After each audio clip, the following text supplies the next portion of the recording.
ونستعينه ونستغفره ونعوذ بالله من شرور أنفسنا ومن سيئات أعمالنا من يهده الله فلا مضل له ومن يضلل فلا هادي له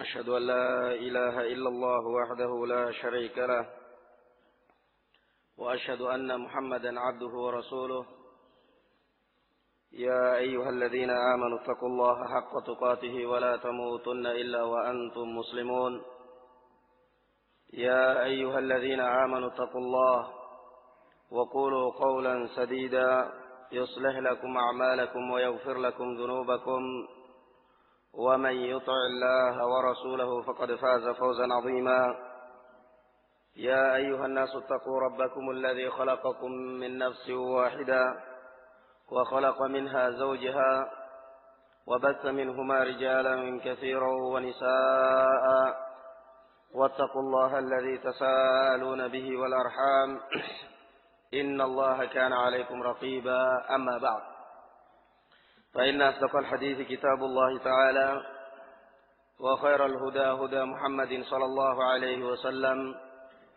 وشر الأمور محدثاتها فإن كل محدثة بدعة وكل بدعة ضلالة وكل ضلالة في النار أيها الإخوة حفظني الله وإياكم ورحمني وإياkum. Kita sedikit mengingatkan kepada diri kita sendiri dan juga kepada semua kaum muslimin dan muslimat yang mendengarkan dengan apa yang diucapkan oleh seorang imam ahli sunnah wal jamaah, al-imam al-alamah Ibnu Qayyim al-Jauziyah rahimahullah ta'ala, di mana beliau mengatakan dalam kitab beliau Al-Fawaid, kata beliau, dakhala an-nas an-nar min thalathati turuq, manusia maupun jin masuk neraka dari 3 jalan. Yang pertama adalah tariqu syubhatin awrathat syakkan fi dinillah. Yang pertama adalah jalan syubhat yang mewariskan atau yang mengakibatkan keraguan di dalam beragama. Yang kedua adalah tariqu syahwatin awrathat taqdim al-hawa ala ta'atillah wa mardhatih. Yang kedua adalah jalan syahwat yang mengakibatkan taqdim al-hawa, mendahulukan hawa nafsu daripada ketaatan dan keridhaan Allah Subhanahu wa taala. Yang ketiga adalah tariqul al-bughd awrathat al-adawata ala khalqih. Yang ketiga adalah jalan kebencian, kemarahan dan permusuhan, kebencian dan kemarahan yang mengakibatkan membenci atau memusuhi sesama makhluk, sesama muslim secara khusus. Ucapan al-Imam Al-Alamah Ibnu Qayyim di sini ya ikhwan, bukan ucapan orang yang tidak tahu dalil, tetapi benar-benar seorang ucapan alim ulama yang telah mendalami dalil dari Alkitab dan As-Sunnah, dan juga seorang alim ulama yang mempunyai firasat yang demikian kuat. Dan ini sangat sesuai dengan dalil. Kita lihat yang pertama, di mana kata beliau bahwa manusia masuk neraka wal-'iyadzu billah, a'adzanallahu minan nar, dari 3 jalan ini atau dari 3 jalur ini. Yang pertama adalah jalur syubhat awrathat syakkan fi dinillah. syubhat yang mewariskan atau yang mengakibatkan keraguan tentang agama Allah Subhanahu wa taala. Dan demikian orang kalau sudah terserang dengan penyakit syubhat, dengan fitnah asyubhat, dia selalu mutalawwin, dia selalu berubah-ubah di dalam beragama. Dia selalu berubah, dalam waktu dekat dia akan berubah. Karena adanya syubhat yang ada di kepalanya. Dia merasa membela kebenaran, tetapi karena dia di atas syubhat sehingga enggak yakin. Dalam waktu dekat dia akan berubah. Dalam waktu dekat dia akan berubah, imma pada saat dia terjepit, imma pada saat dia melihat bahwa orang yang di hadapannya adalah sahibu hujjah, orang yang mempunyai hujjah. Fana'am. Ini yang pertama. Awrasat syakkan fi dinillah, yang mewariskan keraguan tentang agama Allah Subhanahu wa taala, yang diistilahkan dengan ahlul bidah wal ahwa, yang diistilahkan dengan ahlul bid'ah dan ahlul ahwa. Dia merasa membela agama. Dia merasa membela agama, tetapi sungguhnya kalau dilihat hujjah atau dalilnya tidak keluar dari taklid. At-taklid. Fana'am. Dia merasa membela Alkitab wa Sunnah. Tetapi kalau dilihat kehidupannya tidak keluar dari pembelaan terhadap al-ashkhas, terhadap seseorang, terhadap seorang yang dicintainya. Dan dia merasa marah. Dan dia akan merasa marah pada saat melihat seseorang menyelisih pendapat ulama yang dikaguminya atau syekh yang dikaguminya, tetapi tidak merasa marah pada saat melihat orang melanggar dan menolak Al-Quran dan As-Sunnah. Ini namanya syubhat ya ikhwan, wal'iyadu billah. Penyakit. Penyakit. Yang sebabnya karena hawa nafsu atau karena tidak pernah berdoa kepada Allah Subhanahu wa ta'ala. Kalau seandainya berdoa kepada Allah Subhanahu wa ta'ala, Allahumma arinal haqqa haqqa wal batila warzuqna ittiba'a. Wahai Allah, tampakkan kepada kami yang namanya benar dalam keadaan benar dari orang yang benar, dan berikan kekuatan pada kami untuk mengikutinya. Tetapi yang namanya syubhat ini tadi, wal'iyadu billah, merasa bahwa dirinya adalah orang yang paling benar. Aurasa syakkan fi dinillah.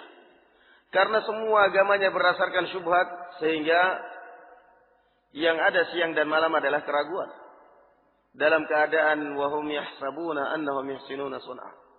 Dalam keadaan mereka mengira dan menyangka bahwa mereka adalah orang yang paling baik.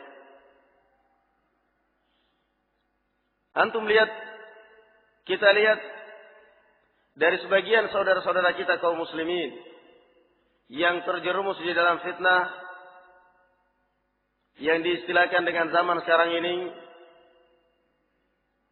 teroris atau yang lainnya. Mereka terjerumus dalam keadaan, dalam perbuatan mungkar seperti ini, dalam keadaan mereka mengira bahwa mereka adalah orang yang berjihad fi sabilillah. Orang yang berjihad fi sabilillah. Dan bahkan lebih dari itu, mereka menuduh Ahlus Sunnah wal Jamaah bahwa mereka adalah orang-orang yang tidak ada roh jihadnya dan tidak ada amar ma'ruf nahi munkar. Demikian ya ikhwan, kalau seorang sudah kemasukan syubhat, semua merasa bangga dan merasa dirinya paling baik. Semuanya apa? Apakah berdasarkan Al-Quran dan As-Sunnah? La. berdasarkan perasaan dan berdasarkan kesombongan mereka. Berdasarkan perasaan dan berdasarkan kesombongan. Mereka merasa kalau yang namanya dakwah, kalau sudah banyak tantangan, menunjukkan benar. Kalau sudah banyak fitnah, menunjukkan benar.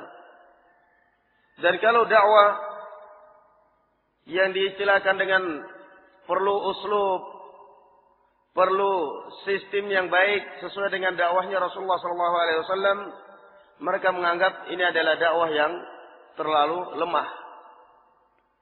Sehingga mereka berbenturan dengan pemerintah dalam keadaan mereka merasa berjihad fi sabilillah.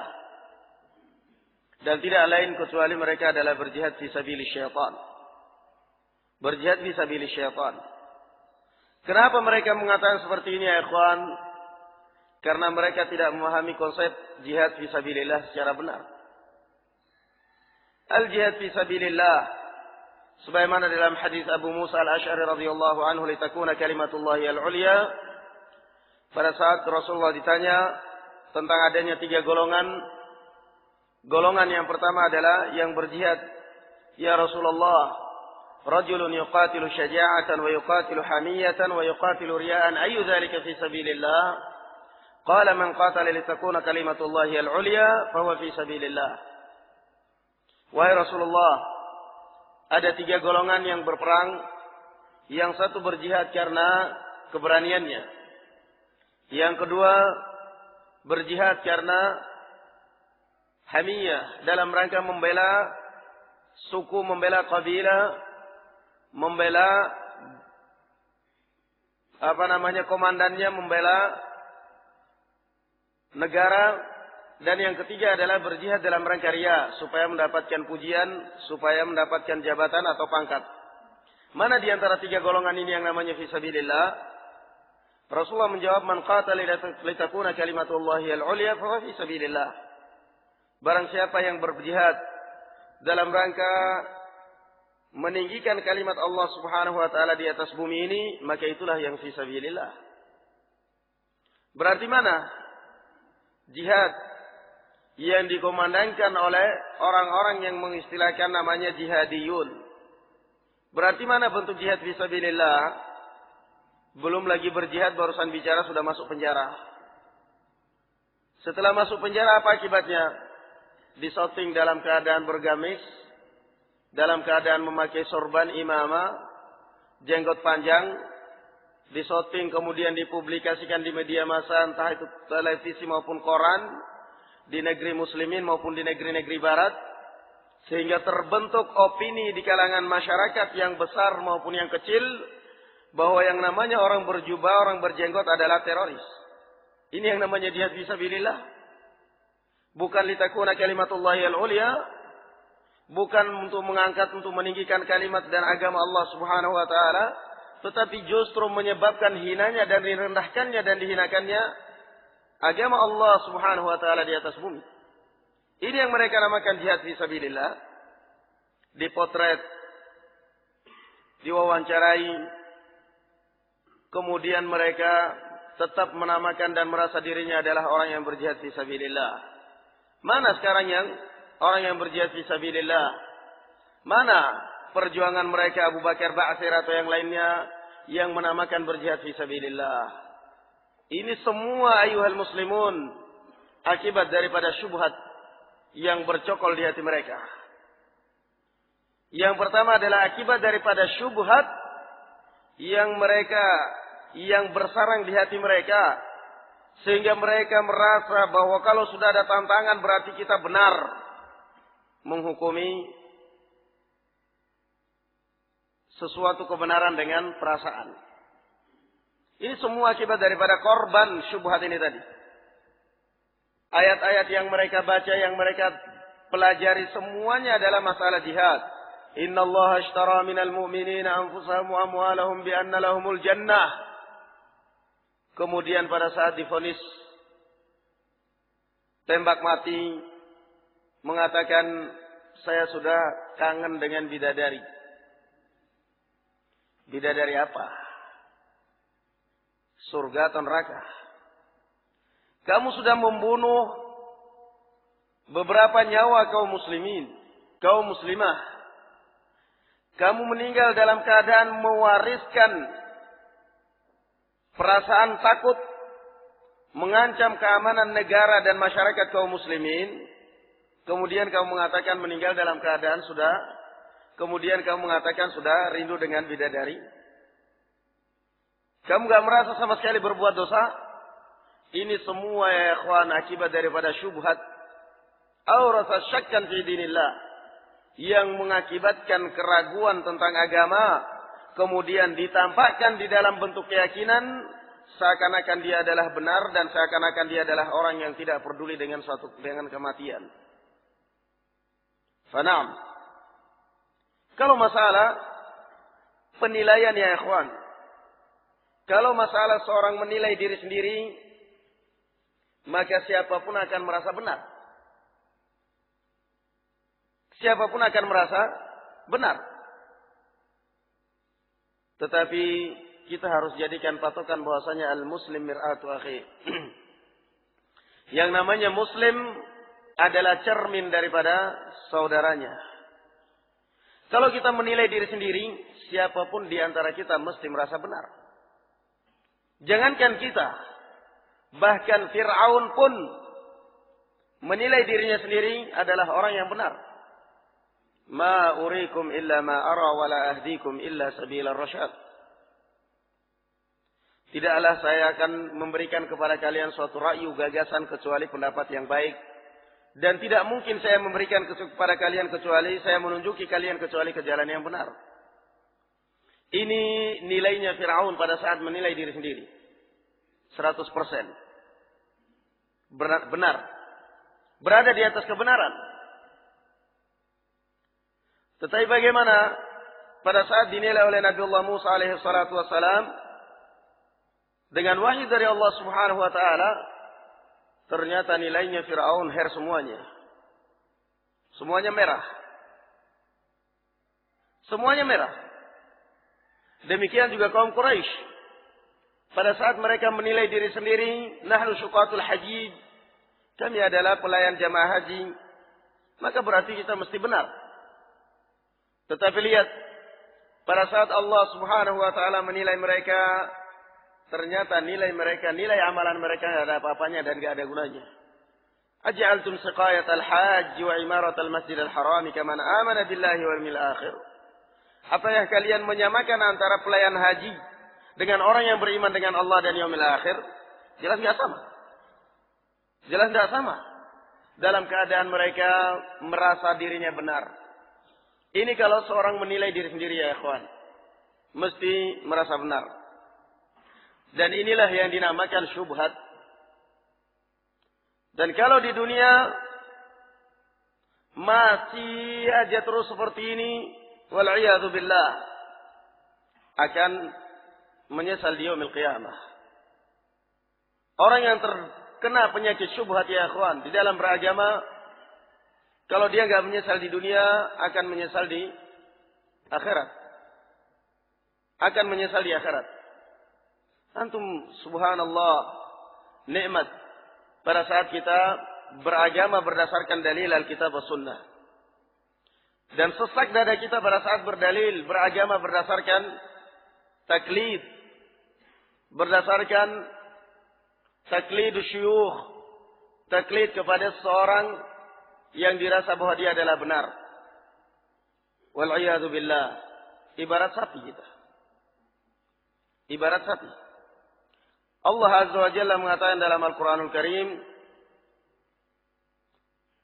wa yawma ya'addu adh-dhalimu 'ala yadayhi yaqulu ya laitani ittakhadtu ma'ar rasuli sabila ya waylata laitani lam attakhidh fulanan khalilan laqad adallani 'ani adh-dhikri ba'da idh ja'ani. Lihat. Menyesalnya kapan? Menyesalnya di akhirat. Di dunia diingatkan penuh terselimuti hatinya dengan kesombongan dan keangkuhan. Menyesalnya di akhirat. Wa yawma ya'addu adh-dhalimu 'ala yadayhi. Dan pada hari kiamat, ya'addu adh-dhalim. Orang yang zalim di dunia menggigit jarinya yang menunjukkan penyesalan. Dia mengatakan, ya laitani lam attakhidh fulanan khalilan. Alangkah baiknya kalau saya dulunya tidak menjadi pengikutnya si fulan. Tidak membela, tidak ikut-ikutan membela orang yang menyesatkan saya. Laqad adallani an dzikri ba'da ja'ani. Sungguh dia telah menyesatkan saya dari kebenaran setelah datang kepadaku kebenaran. Lihat, menyesalnya di yaumil qiyamah. Menyesalnya di yaumil qiyamah dalam keadaan di dunia merasa dirinya berada di atas kebenaran. Ini ya ikhwan yang dikatakan oleh Imam Ibn Al-Qayyim, awrasat syakkan fi dinillah. Mewariskan atau mengakibatkan keraguan di dalam beragama. Berubah-ubah. Hari ini fatwanya begini, besok berubah lagi. Tergantung maslahat.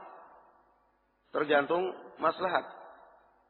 Kalau dilihat orangnya cenderungnya kepada kita, fatwanya berubah. Kalau dilihat cenderungnya kelihatannya orangnya lain, berubah lagi. Kalau na'udzubillah ya ikhwan, demikian agama orang yang ahli syubhat. Agama yang ahli syubhat. Aurata syakkan fi dinillah. Yang mengakibatkan keraguan, serba ragu dan tidak yakin. Tidak yakin dia di dalam beragama. Fahdharu at-taklid ya ikhwan. Hati-hati yang namanya taklid. Akan mewariskan keraguan di dalam beragama. At-taklid yang dikatakan oleh al-Imam Imamul Haramain Al-Juwaini, takliduna qabulu qawlil qaili min ghairi dzikri dalilin lis-sa'ili. Ini yang namanya taklid. Yang namanya taklid adalah qabulu qawlil qaili, menerima ucapan seseorang min ghairi dzikri dalilin lis-sa'ili, tanpa menyebutkan dalil, tanpa melihat dalil, tetapi melihat syekh. Ini namanya taklid. Tidak melihat dari mana sumbernya ucapan ini, dari mana dalilnya, tetapi melihat siapa yang mengucapkan. Itu namanya taklid. Ini penyakit yang melanda umat ini semenjak zaman dahulu. At-taklid, bedakan antara al-ittiba dan at-taklid. Kalau at-taklid tadi apa ya ikhwan? At-taklid adalah memandang siapa yang berbicara. Melihat siapa yang berbicara. Kalau al-ittiba adalah melihat dari mana dia berbicara. yakni di mana dalil, mana landasan dia pada saat berbicara dengan pembicaraan yang seperti ini. Ini antara taklid dan ittiba. Sehingga al-muqallid diam atau berada di atas keraguan dan kerancuan. Dalilnya apa kalau ditanya? Syekh, dikit-dikit syekh, dikit-dikit syekh, dikit-dikit syekh, dikit-dikit syekh. Itu dalilnya muqallid. Itu pun kalau syekh benar, kalau syekh muqallid ya, taklid. Apa gunanya?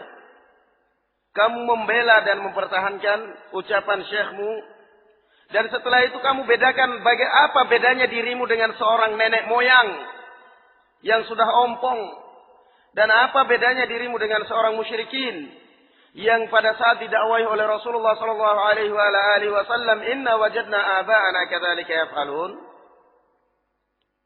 yang pada saat didakwahi oleh Rasulullah sallallahu alaihi wasallam, pada saat didakwai oleh Nabi Ibrahim alaihi salatu wassalam, "Qala fara'aytum ma kuntum ta'budun antum wa aba'ukumul aqdamun." Wahai kaum musyrikin, coba lihat apa yang kalian sembah ini. Dan juga nenek moyang kalian, coba lihat apa sembahan kalian ini. Hal yanfa'unakum aw yadurrun? Apakah bermanfaat kalian atau bisa memberikan manfaat dan bisa memberikan madarat? Qalu bal wajadna aba'ana kadzalika yaf'alun. Ini adalah agama leluhur kami. Apa bedanya orang yang taklid dengan nenek moyang yang sama sekali nggak bisa berjalan, nggak bisa jalan kecuali dengan tongkat? Tidak ada bedanya sama sekali. Fana'am ya ikhwan, qabulu qawlil qaili min ghairi dzikri dalilin lis-sa'ili. Mana dalilnya? Syekh. Mana dalilnya? Syekh. Kamu jangan jadi sapi ya, akhi. Yang penting kasih rumput diam. Itu muqallid. Jadi sapi, yang penting dikasih rumput diam. Gak ada rumput ngembek terus dah. Itu kalau sapi. Kita ini manusia diberikan dimuliakan oleh Allah Subhanahu wa taala. Diberikan oleh Allah Subhanahu wa taala akal yang mulia. Apa fungsinya? Afala yatadabbaruna al-Qur'ana am ala qulubin aqfaluha? Fungsinya adalah supaya kita bisa tadabbur, bisa memahami Al-Qur'an dengan cara yang benar, bisa kembali kepada Al-Qur'an dan As-Sunnah. Kalau seperti ini apa gunanya? Al-Quran dan As-Sunnah ada di hadapan kita. Ya subhanallah. Datang-datang kadang da'i yang katanya syekh, alim, datang dari negeri Yaman, dari negeri mana saja, datang-datang ke negeri kita, bukan mengajarkan ilmu tetapi mengajarkan taklid. Datang-datang ngabisin duit jutaan bahkan puluhan juta hanya dalam rangka menanamkan taklid di Indonesia. Yayasan Bid'ah, Abdurrahman Mar'i Hizbi. Di Indonesia banyak yang bisa seperti itu, nggak laku sudah. Di Indonesia banyak yang bisa, gelandangan banyak yang bisa kok. Banyak yang bisa kalau seperti itu. Yang dibutuhkan oleh kita Indonesia, dakwah salafiyah di Indonesia, ya ikhwan. Yang dibutuhkan oleh kita adalah at-tasfiyatu wat-tarbiyah, atau yang diistilahkan dengan at-takhliyatu qabla at-tahliyah. Yang kita butuhkan sekarang adalah tasfiyah wat-tarbiyah. Membersihkan diri kita, membersihkan dakwah salafiyah dari syawaibut taklid, dari taklid, dari akhlak ar-radha'il, akhlak yang rendah. Kemudian setelah itu kita mentarbiyah, mendidik salafiyin dengan ilmu yang bermanfaat, bukan dengan taklid. Dan alhamdulillah sudah berjalan dan sedang berjalan. Walaupun banyak yang berusaha menggoyangnya. Ya subhanallah. Fana'am. Fahadha huwa ya ikhwan. Yang dan insyaallah nanti di akhir daurah kita akan bacakan masalah perbedaan seorang talibul ilm yang alil himmah dengan nazilul himmah. Seorang penuntut ilmu yang berkeinginan keras dan bercita-cita tinggi, dan orang yang berkeinginan rendah. Ya subhanallah, bagaimana at-taklid, syubhat, membentuk seorang dalam keadaan ragu. Kalau bukan karena ragu ya ikhwan, kalau bukan karena ragu, apa yang perlu dipermasalahkan? Kalau bukan karena ragu ya ikhwan, apa yang perlu kita permasalahkan? Dari 5 tahun yang lalu. Dari 5 tahun yang lalu, atau bahkan dari 6 tahun yang lalu, atau mungkin lebih dari sebelumnya. Dari 5 tahun yang lalu, pembahasannya mutar Yayasan Tasawul. Yayasan Tasawul Syekh Abdurrahman Mar'i, Yayasan Tasawul. Kalau bukan karena ragu, apa sampai 5 tahun dibahas kayak gini-gini terus? Inilah syubhat, yang namanya syubhat ya ikhwan. Ini yang namanya syubhat. Lihat kaum musyrikin menuduh Rasulullah sallallahu alaihi wasallam dengan berbagai macam tuduhan. Dituduh orang gila, dituduh tukang sihir, dituduh dukun, dituduh sumburun mumbatir. Kata Imam As-Sa'di rahimahullahu taala, wa hadhihi al-ittihamat, dan tuduhan-tuduhan yang mereka tuduhkan kepada Rasulullah sallallahu alaihi wasallam ini, wa taghayyurat, dan perubahan-perubahan mereka di dalam menuduh ini, yadullu ala annahum lam yaktani'una bihada, menunjukkan bahwa mereka sendiri menuduh dalam keadaan tidak yakin. Lihat. Kalau seandainya mereka yakin, nggak akan berubah. Rasulullah sallallahu alaihi wasallam mengatakan kepada kaum musyrikin,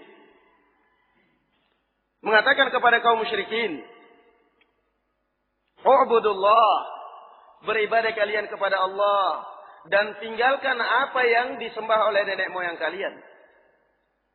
Rasulullah sallallahu alaihi wasallam mencap kaumnya sebagai bahwa mereka adalah musyrikin. Apakah dalam waktu dekat atau dalam waktu jauh beliau berubah? Ya berubah. Karena apa? Membangun agama di atas dalil. Tidak berubah sama sekali. Kalian kaum musyrikin, musyrik. Ditambah bahkan terakhir waqatilul musyrikina kaffatan kama yuqatilunakum kaffa. Bahkan diperintahkan Allah untuk memerangi kaum musyrikin secara sempurna sebagaimana memerangi kaum muslimin secara sempurna. Tidak berubah sama sekali. Tidak berubah karena memang berdasarkan dalil. Tetapi lihat agamanya kaum musyrikin yang berdasarkan hawa nafsu berubah-ubah. Tuduh ini enggak mampan, ganti lagi, tuduh lagi, tuduh lagi, tuduh lagi. Berbagai macam gelar yang setiap hari hampir berubah, semua menunjukkan akibat daripada keraguan mereka di dalam beragama. Ya subhanallah. Bagaimana yang namanya syubhat dan taklid ya akhwan mewariskan keraguan di dalam beragama. 5 tahun satu permasalahan enggak selesai-selesai. 5 tahun ini kalau kita membahas Riyadhus Shalihin, Bulughul Maram, Sahihul Bukhari mungkin sudah selesai. 5 tahun. Mutar. Yayasan, tasawul, yayasan, tasawul, yayasan, tasawul.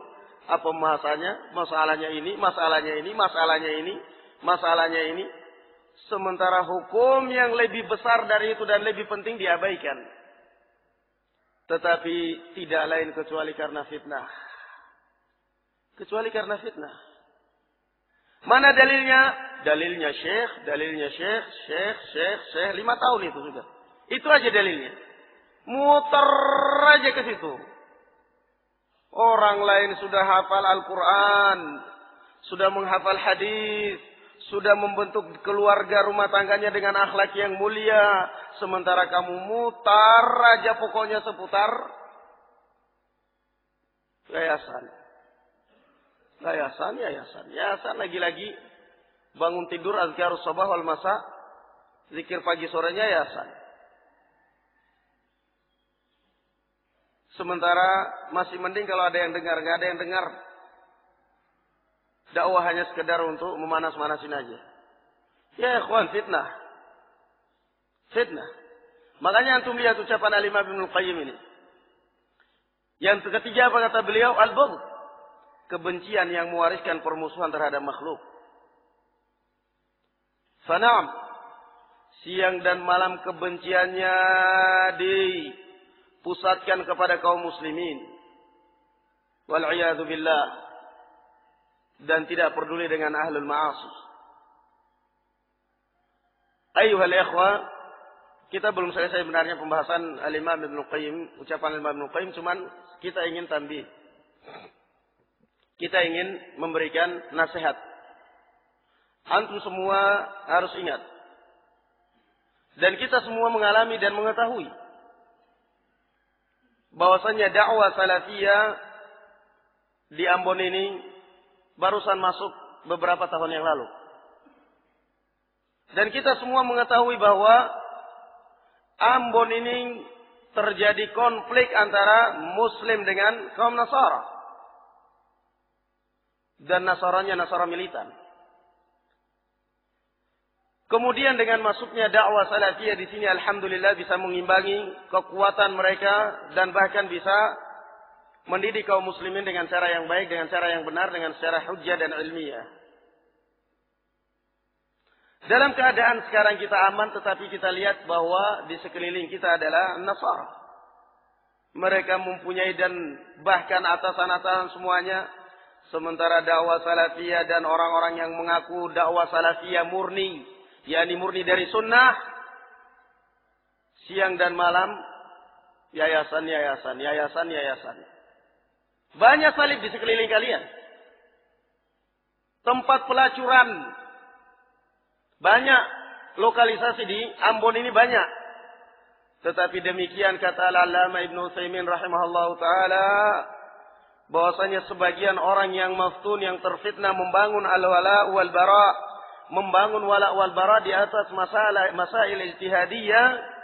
Dan ini adalah menunjukkan maftun. Terfitnah. Ya subhanallah, orang yang mau mengenal kebenaran berusaha dihalang-halangi, tetapi alhamdulillah tetap aja berjalan kebenaran ini. Tidak mikir. Dakwah salafiyah di Ambon alhamdulillah bisa berjalan, sementara kiri dan kanan banyak ahlul ma'asi. Tetapi kalau terhadap ahlul ma'asi bisa bertemu, bisa salam, sementara sesama ikhwannya sendiri tidak bisa salam. Ghaddul basar, menundukkan pandangan. Wal'iyadu billah, ini menunjukkan kamu terfitnah ya akhi. Menunjukkan kamu terfitnah dari ujung kaki sampai ujung rambut. Taubat kepada Allah subhanahu wa ta'ala. Siang dan malam siang dan malam pembicaraannya adalah ghibah, tidak keluar dari ghibah. Imma ghibah, imma an-namimah.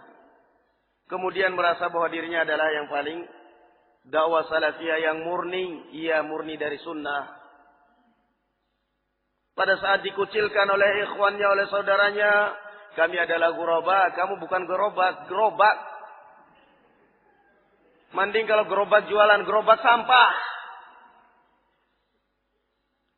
Maftun, terfitnah. Dengan pembelaan terhadap syekhnya, dengan tanpa punya pertimbangan maslahah. Ya subhanallah. Mendatangkan orang dari negeri luar, dari Medina, dari Yaman.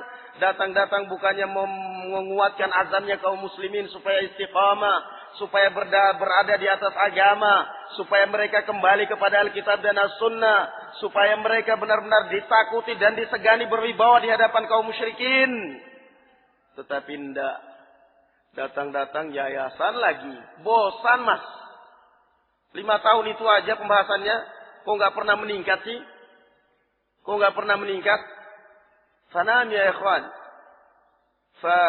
Mari insyaallah pembahasan kita akan terfokus kepada al-makhraj minal fitan di dalam daurah kita, supaya kita bentengi diri kita dari fitnah. Kita bentengi diri kita dari fitnah. Apa gunanya orang-orang yang seperti ini? Nggak ada gunanya. Nggak ada gunanya. Fanam, orang yang terfitnah nggak ada gunanya. Fa'arid amman tawalla an dzikrina wa lam yurid illa al-hayatad dunya. Berpalinglah kalian dari orang yang meninggalkan, yang tidak mau mengambil peringatan, yang berpaling dari peringatan kami dan tidak menginginkan kecuali kehidupan dunia. Fanam ya ikhwan, ini sekilas dari apa yang diucapkan oleh Al-Allamah Ibnu Al-Qayyim Al-Jauziyah rahimahullahu taala tentang asbab dukhulin nar. Sebab masuk neraka yang pertama adalah syubhat, yang kedua adalah syahwat, yang menyebabkan lebih mendahulukan syahwat atau keinginannya daripada ketaatan kepada Allah dan Rasulnya. Yang ketiga adalah al-baghdha atau al-bughd, yang mengakibatkan tertanamnya permusuhan terhadap saudara kita seorang muslim. Dan kita alhamdulillah dianjurkan untuk senantiasa memperbaiki diri kita. Walhamdulillahi rabbil alamin. Wa sallallahu ala nabiyyina Muhammad wa ala ali Muhammad. Wa subhanaka Allahumma wa bihamdika la ilaha illa anta astaghfiruka wa atubu ilaik. Wassalamu alaikum warahmatullahi wabarakatuh.